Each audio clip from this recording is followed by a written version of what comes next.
Sir Isaac Newton, 80 ans, somnolait dans son confortable fauteuil de président de la Royal Society.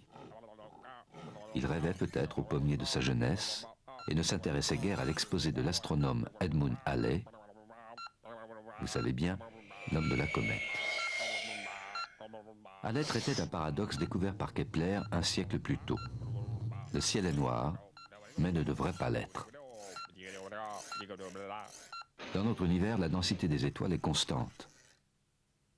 Dans chaque volume de l'espace, il y a le même nombre d'étoiles. Imaginons une sphère centrée sur la Terre. Dans une couronne au voisinage de cette sphère, le nombre d'étoiles est proportionnel à la surface de la sphère, c'est-à-dire au carré de son rayon. Chaque étoile de cette couronne rayonne, et la lumière que nous recevons est inversement proportionnelle au carré de l'éloignement de l'étoile. Ces deux effets de nombre et d'éloignement se compensent. Toutes les couronnes contribuent à notre éclairement, et la luminosité du ciel devrait être uniforme, c'est-à-dire la même dans toutes les directions. Comment expliquer la noirceur du ciel ? Kepler pensait que l'univers était fini et qu'à partir d'une certaine distance, le ciel ne contenait plus rien. Olbers expliquait que des nuages de matière sombre absorbaient le rayonnement des étoiles lointaines, ou bien que les étoiles proches masquaient les étoiles lointaines, comme dans une forêt, les arbres se cachent l'un l'autre. Mais à l'étude, ces arguments tombaient.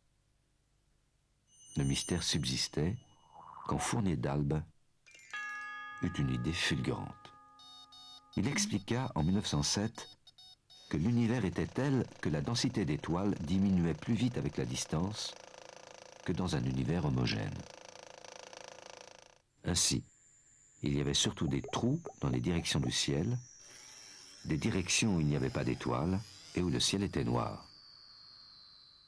Pour Fournier d'Albe, l'univers était hiérarchisé. Imaginons, dit Archipi, le système du monde de Fournier d'Albe. Une sphère contient 7 étoiles, l'une au centre et les 6 autres équidistantes sur la surface. Cette sphère est l'élément de base de l'échelon suivant de la hiérarchie, constitué par 7 sphères contenant 7 étoiles. L'échelon suivant contiendra 7 sphères, chacune contenant 7 sphères, chacune contenant 7 sphères, et ainsi de suite. Dans un tel modèle de l'univers, la densité chute très vite quand on s'éloigne d'un élément de la hiérarchie, et dans la plupart des directions, il n'y a pas d'étoiles. Ainsi, un univers peut contenir une infinité d'étoiles, affirme Fournier d'Albe, sans que le ciel soit de feu. L'observation de l'univers indique qu'il est bien hiérarchisé en étoiles.